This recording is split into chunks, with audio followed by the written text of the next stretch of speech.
शांताकारं भुजंगशयनं पद्मनाभं सुरेशं विश्वाधारं गगनसदृशं मेघवर्णं शुभांगं लक्ष्मीकान्तं कमलनयनं योगिभिध्यानगम्यं वंदे विष्णु भवभयहरं सर्वलोकैकनाथम्।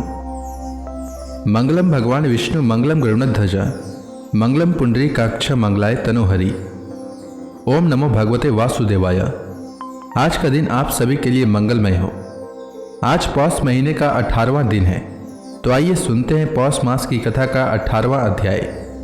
सूत जी कहते हैं, सौनक जी, वहां पहुंचकर राजा परीक्षित ने देखा कि एक राजवेशधारी शूद्र हाथ में डंडा लिए हुए है और गाय बैल के एक जोड़े को इस तरह पीटता जा रहा है जैसे उनका कोई स्वामी ही न हो। वह कमल तंतु के समान श्वेत रंग का बैल एक पैर से खड़ा कांप रहा था तथा शूद्र की ताड़ना से पीड़ित और भयभीत होकर मूत्र त्याग कर रहा था। धर्मोपयोगी दूध, घी आदि हविष्य पदार्थों को देने वाली वह गाय भी बार बार शूद्र के पैरों की ठोकरें खाकर अत्यंत दीन हो रही थी। एक तो वह स्वयं ही दुबली पतली थी, दूसरे उसका बछड़ा भी उसके पास नहीं था। उसे भूख लगी हुई थी और उसकी आंखों से आंसू बहते जा रहे थे। स्वर्ण जटित रथ पर चढ़े हुए राजा परीक्षित ने अपना धनुष चढ़ाकर मेघ के समान गंभीर वाणी से उसको ललकारा, अरे तू कौन है जो बलवान होकर भी मेरे राज्य के इन दुर्बल प्राणियों को बलपूर्वक मार रहा है? हमारे दादा अर्जुन के साथ भगवान श्री कृष्ण के परम धाम पधार जाने पर इस प्रकार निर्जन स्थान में निरपराधों पर प्रहार करने वाला तू अपराधी है, अतः वध के योग्य है। उन्होंने धर्म से पूछा, कमल नाल के समान आपका श्वेत वर्ण है, 3 पैर न होने पर भी आप एक ही पैर से चलते फिरते हैं। यह देखकर मुझे बड़ा कष्ट हो रहा है। बतलाइए, आपके बैल के रूप में कोई देवता है? अभी यह भूमंडल कुरुवंशी नरपतियों के बाहुबल से सुरक्षित है। इसमें आपके सिवा और किसी भी प्राणी की आंखों से शोक के आंसू बहते मैंने नहीं देखा। धेनुपुत्र, अब आप शोक न करें, इस शूद्र से निर्भय हो जाएं। गोमाता, मैं दुष्टों को दंड देने वाला हूं, अब आप रोए नहीं, आपका कल्याण हो। देवी, जिस राजा के राज्य में दुष्टों के उपद्रव से सारी प्रजा त्रस्त रहती है, उस मतवाले राजा की कीर्ति, आयु, ऐश्वर्य और परलोक नष्ट हो जाते हैं। राजाओं का परम धर्म यही है कि वे दुखियों का दुख दूर करें। यह महादुष्ट और प्राणियों को पीड़ित करने वाला है, अतः मैं अभी इसे मार डालूंगा। सुरभि नंदन, आप तो 4 पैर वाले जीव हैं, आपके 3 पैर किसने काट डाले? श्री कृष्ण के अनुयायी राजाओं के राज्य में कभी कोई भी आपकी तरह दुखी न हो। वृषभ, आपका कल्याण हो। बताइए, आप जैसे निरपराध साधुओं का अंग भंग करके किस दुष्ट ने पांडवों की कीर्ति में कलंक लगाया है?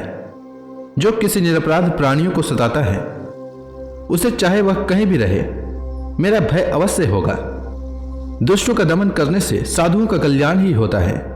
जो उदंड व्यक्ति निरपराध प्राणियों को दुख देता है, वह चाहे साक्षात देवता ही क्यों न हो, मैं उसकी बाजू बंद से विभूषित भुजाओं को काट डालूंगा। बिना आपत्ति काल के मर्यादा का उल्लंघन करने वालों को शास्त्रानुसार दंड देते हुए अपने धर्म में स्थित लोगों का पालन करना राजाओं का परम धर्म है। धर्म ने कहा, राजन, आप महाराज पांडु के वंशज हैं। आपका इस प्रकार दुखियों को आश्वासन देना आपके योग्य ही है, क्योंकि आपके पूर्वजों के श्रेष्ठ गुणों ने भगवान श्री कृष्ण को उनका सारथी और दूत आदि बना दिया था। नरेंद्र, शास्त्रों के विभिन्न वचनों से मोहित होने के कारण हम उस पुरुष को नहीं जानते जिससे कलेशों के कारण उत्पन्न होते हैं।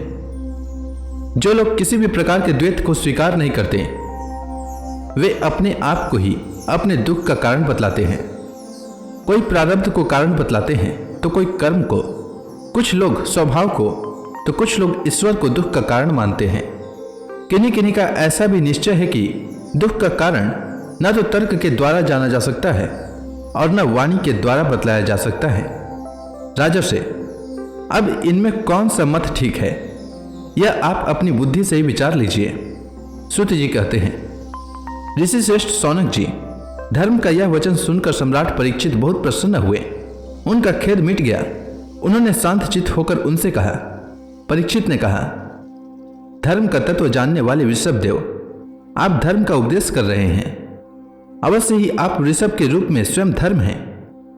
आपने अपने को दुख देने वाले का नाम इसलिए नहीं बताया है कि अधर्म करने वाले को जो नरक आदि प्राप्त होते हैं वही चुगली करने वाले को भी मिलते हैं। अथवा यही सिद्धांत निश्चित है कि प्राणियों के मन और वाणी से परमेश्वर की माया के स्वरूप का निरूपण नहीं किया जा सकता।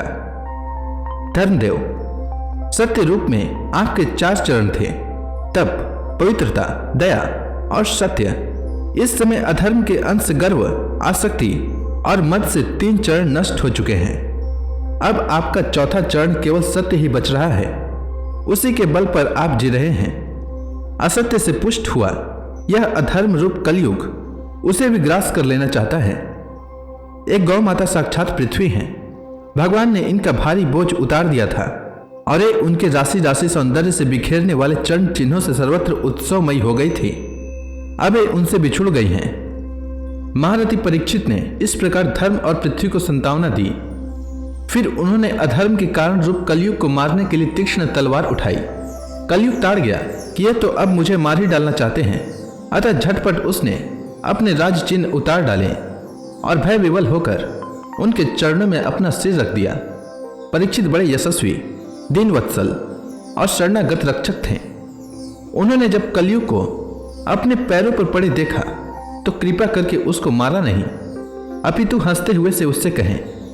परीक्षित बोले, जब तू हाथ जोड़कर शरण आ गया तब अर्जुन के यशस्वी वंश में उत्पन्न हुए किसी भी वीर से तुझे कोई भय नहीं है, परंतु तू अधर्म का सहायक है, इसलिए तुझे मेरे राज्य में बिल्कुल नहीं रहना चाहिए।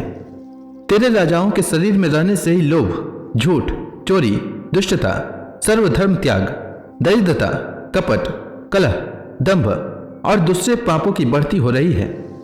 अतः अधर्म के साथ ही इस ब्रह्मावर्त में तू एक क्षण के लिए भी न ठहरना, क्योंकि यह धर्म और सत्य का निवास स्थान है।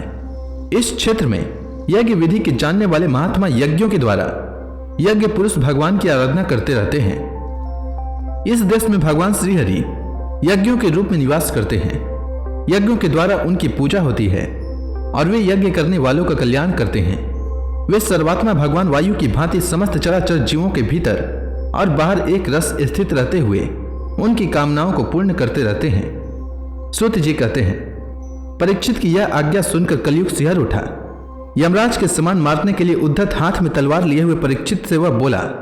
कलयुग ने कहा, सर्वभौम, आपकी आज्ञा से जहां कहीं भी मैं रहने का विचार करता हूं वहीं देखता हूं कि आप धनुष पर बाण चढ़ाए खड़े हैं। धार्मिक शिरोमणि, आप मुझे वह स्थान बतलाइए जहां मैं आपकी आज्ञा का पालन करता हुआ स्थिर होकर रह सकूं। श्रुति जी कहते हैं, कलयुग की प्रार्थना स्वीकार करके राजा परीक्षित ने उसे 4 स्थान दिए। द्यूत, मद्यपान, स्त्री संग और हिंसा।